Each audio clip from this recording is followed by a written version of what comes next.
pyromancy.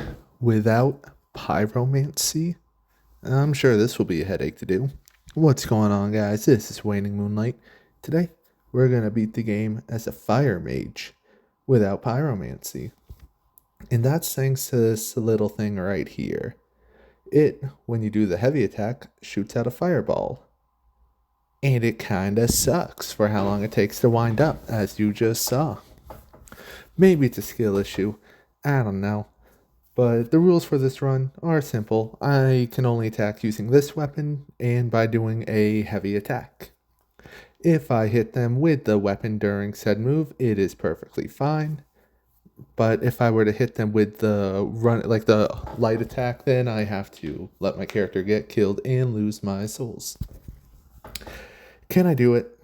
Yeah, I mean, I've done it before. I've had a few other mage runs on my channel, but will it be fun?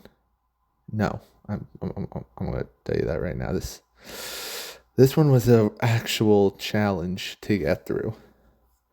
But to start us off, we're going here to go fight the pursuer first, because that's what I always like to do. And it's there are a few odd happenings in this run. This was a sign to come, of course, that things would be kind of weird here. But we'll get into that as we go along. This time, I brought enough repair powder to keep us good. And though I could just go farm the rotten, I always just like to start out with the pursuer and the last giant. It kind of lets me learn the weapon's timings. And damage numbers, which it's not awful. The speed of it for the first strike does take a while, but you can then follow up with another heavy attack and it comes out pretty fast, so it ain't a big deal. And just like that, pursuer's done. Then we go talk to her, buy a few things like bright bugs, which will help us out later, the blacksmith key, and of course the fragrant branch of yore. The last giant kind of got melted down. He stepped on me a little bit. Not a big fan of that, but you know, he does what he wants. Can't really stop him. And this weapon, luckily, actually has a lot more uses than some of the other ones I've done with, which is pretty handy. Anyways, making our way down to the gutter, I go and fight the rats just for some free extra souls. Then it's time for the rotten.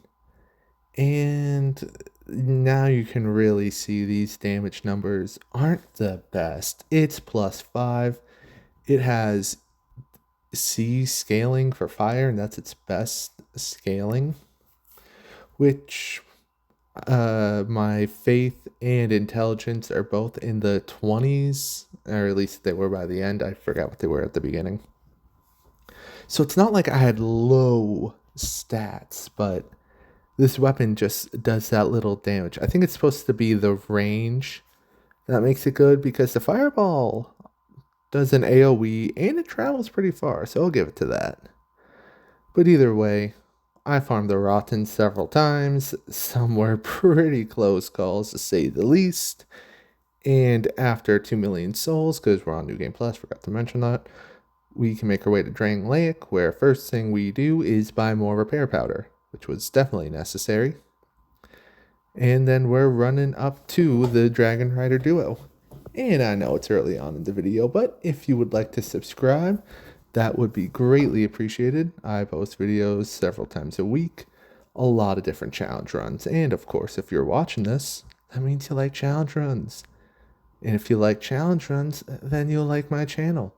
So you should just subscribe now, save yourself the trouble of needing to come back and seeing different videos on different days, But anyways, it's time for the Dragonrider duo, and things don't go too well. Once again, the damage is better than it was, I guess, than what it was against the rotten, but the speed of attack is still a pretty big issue. And our poise. Now, typically, I rock the Faram armor, and the poise on that's pretty good. But I wanted to try out something new. I kind of like this fit that I made. but we would get stun lock a lot, and I actually died.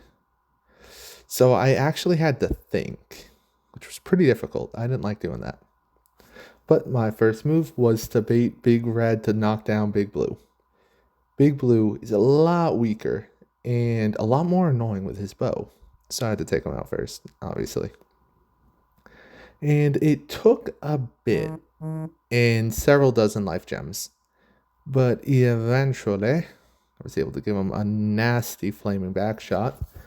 And then it was a one-on-one against Big Red, who did not last much longer. Though I burnt through, like I said, a lot of life gems, which, honestly, this run, I probably have had to purchase the most amount of anything, from life gems to repair powder to lightning paper.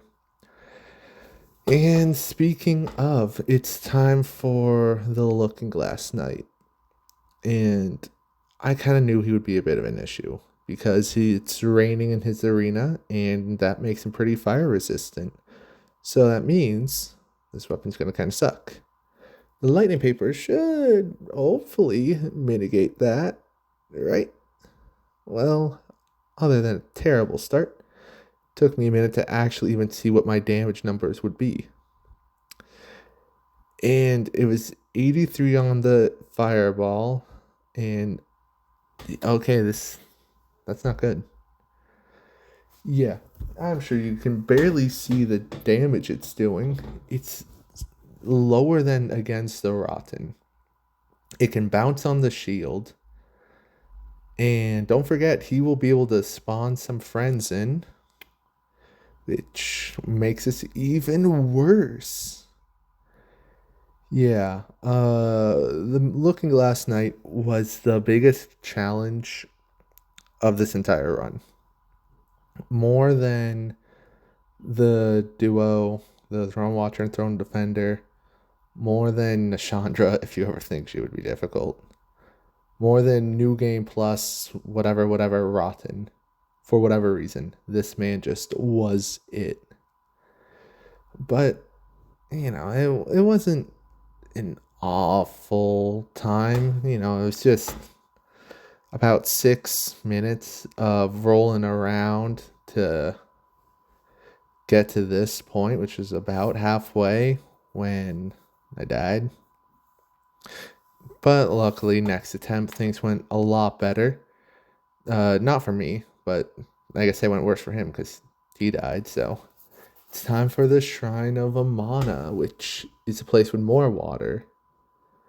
And that makes people resistant to fire. And these guys can kind of stun lock you and block attacks. What am I doing? Nah. I'm actually kidding. The Shrine of Amana isn't that bad. I kind of got this route that really gets me through it with relative ease and without needing to actually really fight any enemies. So you know what? Hey, we take it. We take a nice, easy route. So then it's time to first take these guys out, and the fire effect really was handy here. I mean, it's not a big deal, but I thought it was worth talking about because it's actually the only positive time I'll talk about this weapon because it's terrible. Demon of Song is not terrible.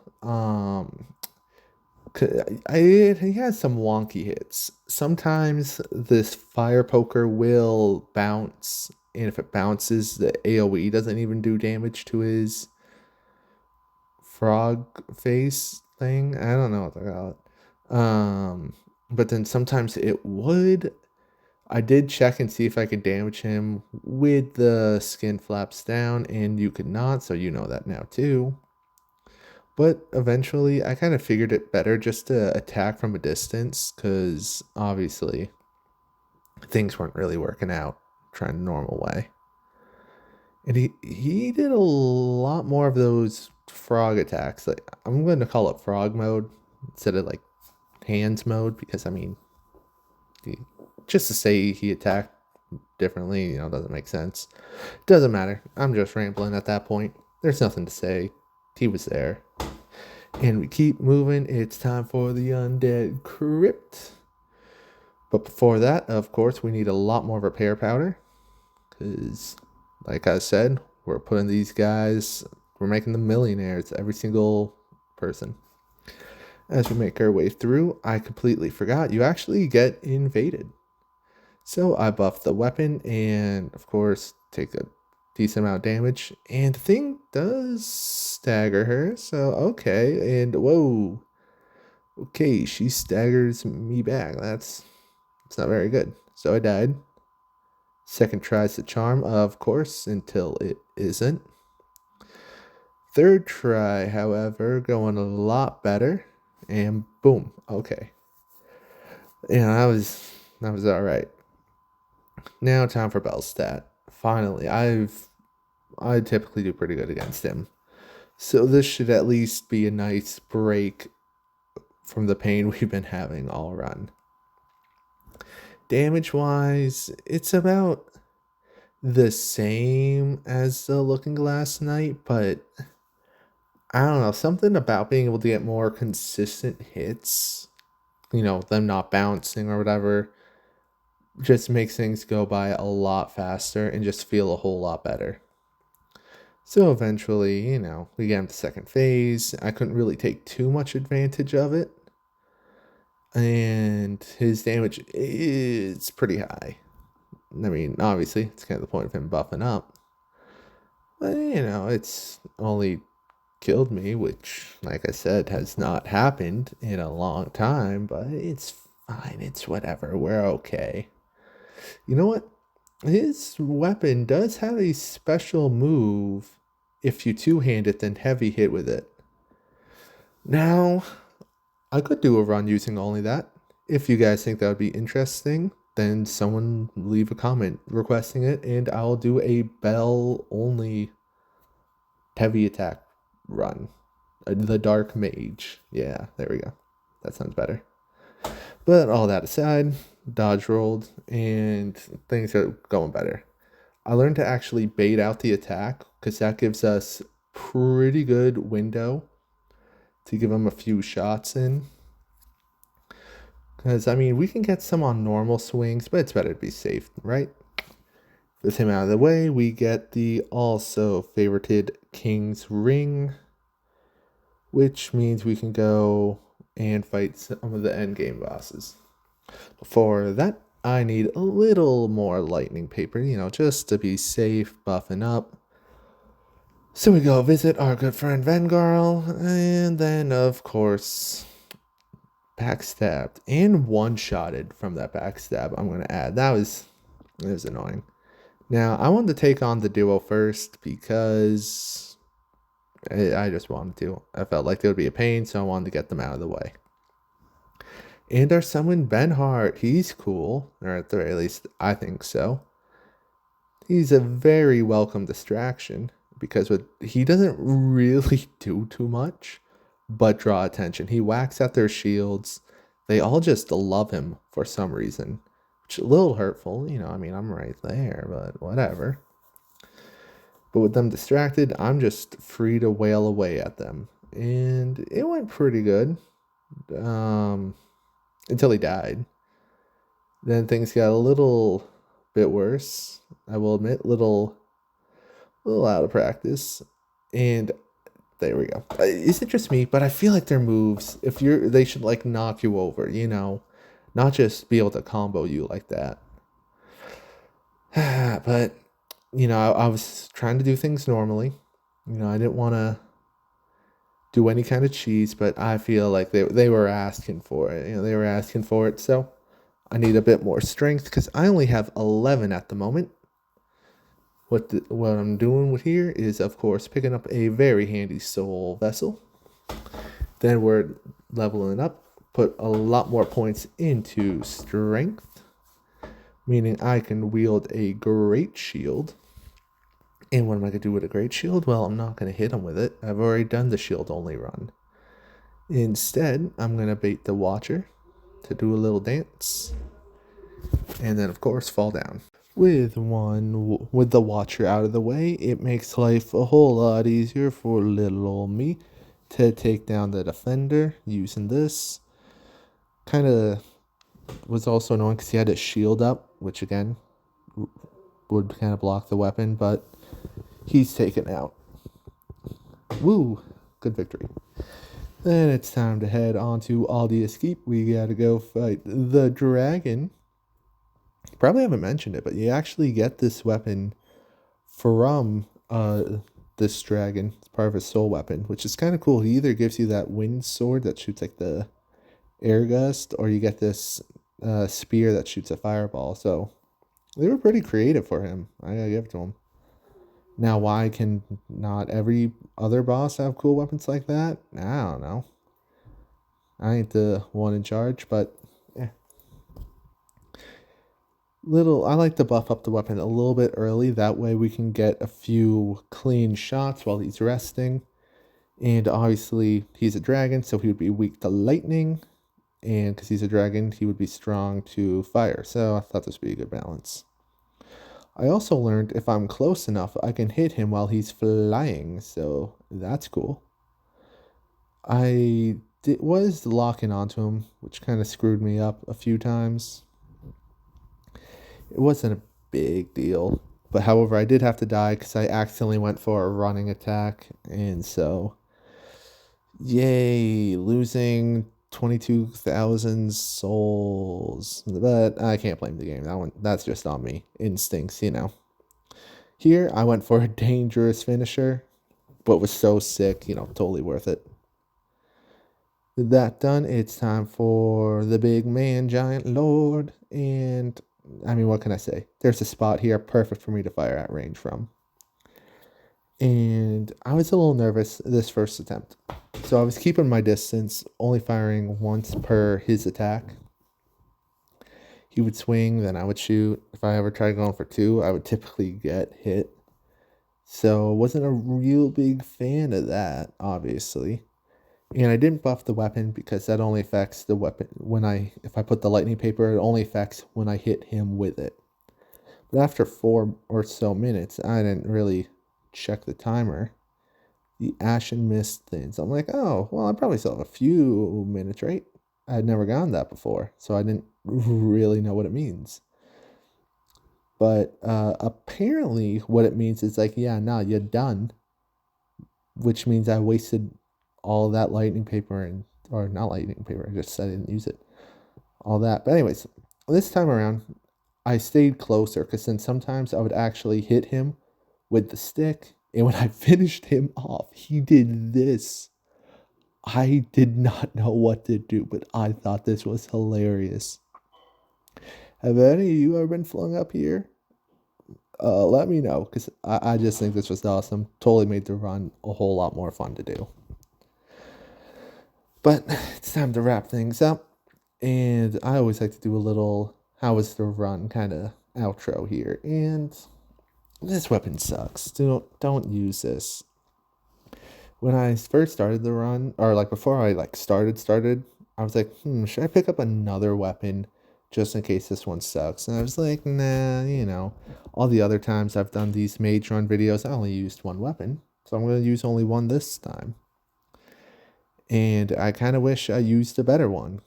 For its slow attacking speed, it does not really make up for it with the range or damage, unlike the other ones. Which, if you haven't seen the other videos I'm alluding to, you should check them out. The Wind Mage, I use the Dragon's Greatsword, which shoots out gusts of wind. Another one, I did an Ice Mage where I used the Ice Rapier. Both were really cool.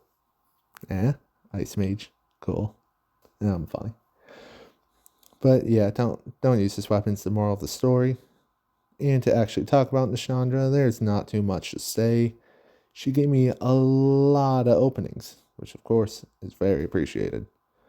Very much so needed. This was the only boss fight that was not much of a challenge. It actually felt like a normal fight against her, really. And the damage wasn't awful. I mean, having the bright bug on for the first half definitely helped.